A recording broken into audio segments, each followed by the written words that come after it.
le signe de l'avertissement divin. As-tu déjà ressenti un poids sur ton cœur, comme si quelque chose t'appelait à te réveiller, comme si un avertissement silencieux résonnait dans ton âme? Allah, dans sa miséricorde infinie, nous donne des signes. Mais combien d'entre nous les ignorent? Verset du Coran, et ne semez pas la corruption sur la terre après qu'elle ait été réformée. Invoquez-le avec crainte et espoir, car la miséricorde d'Allah est proche des bienfaisants. Sourate Al-Araf 7,56. Si Allah te montrait un signe aujourd'hui, le reconnaîtrais-tu ou tournerais-tu le dos? Le danger des choses interdites. Il y a des actes qu'Allah déteste, des actes qui attirent sa colère. Pourtant, certains les commettent malgré les avertissements. Pourquoi? Par désir, par orgueil ou par simple négligence. Un jour, un homme marchait seul, perdu dans ses pensées. C'est alors qu'il vit une bourse gonflée tombée sur le sol poussiéreux. Il s'arrêta. Son cœur s'emballa.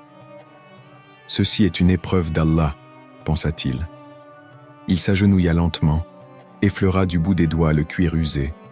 Son souffle se coupa. Il savait que cet or appartenait à quelqu'un. Mais une voix intérieure, douce et perfide, lui souffla. Personne ne saura. Prends-le. Ses doigts se crispèrent sur la bourse. Son regard scrutait les alentours. Personne. Absolument personne. Le silence pesait. Un battement sourd. Son cœur cognait contre sa poitrine. Mais au fond de lui, un frisson, un poids invisible, une oppression soudaine sur sa poitrine. Comme si une force lui murmurait à l'oreille « Ne t'aveugle pas, Allah voit tout ». Alors, il se releva. Il recula. Son souffle devint court.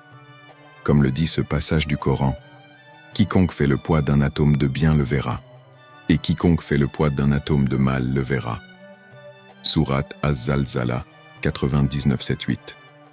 Ce n'était pas qu'une simple pièce d'or.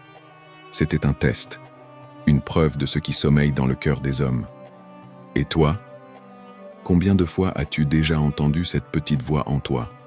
Combien de fois t'es-tu dit « Ce n'est pas si grave ». J'ai mis en scène cette section avec des effets sonores implicites et un style immersif qui maintient l'attention du spectateur. Dis-moi si tu veux ajuster quelque chose. Les conséquences de la colère d'Allah. Il est arrivé des moments dans l'histoire où des peuples entiers ont ignoré les avertissements, où ils ont préféré suivre leurs désirs plutôt que la parole d'Allah. Ils étaient puissants, prospères, maîtres de leur terre, un peuple d'architectes et de bâtisseurs, sculptant des demeures dans la roche, Tamoud. Mais ils ont rejeté la vérité. Ils ont défié le message du prophète Salih, paix sur lui. Ils ont transgressé, arrogants, sûrs d'eux. Ils pensaient être invincibles, rien ne pouvait les atteindre. Leur richesse, leur force, leur savoir, ils croyaient que tout cela suffirait à les protéger. Jusqu'au jour où la terre trembla, un cri terrifiant, un son venu d'ailleurs. Une onde de choc traversa leur cité, et en un instant, tout fut réduit au silence. Rien ne resta, comme si ces hommes n'avaient jamais existé. Allah dit dans le Coran, « Et nous envoyâmes contre eux un seul cri, et ils furent comme l'herbe sèche qu'on a coupée. » Sourate Al-Qamar 54-31.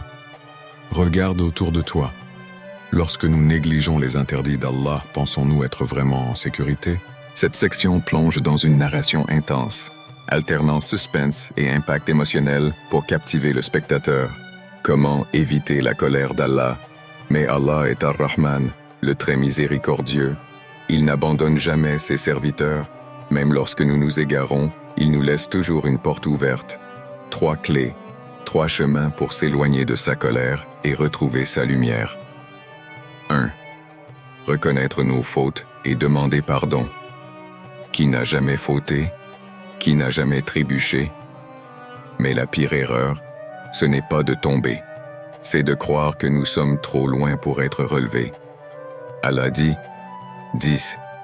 Ô mes serviteurs qui avez commis des excès à votre propre détriment, ne désespérez pas de la miséricorde d'Allah, car Allah pardonne tous les péchés. Sourate Az-Zumar, 39-53. 2.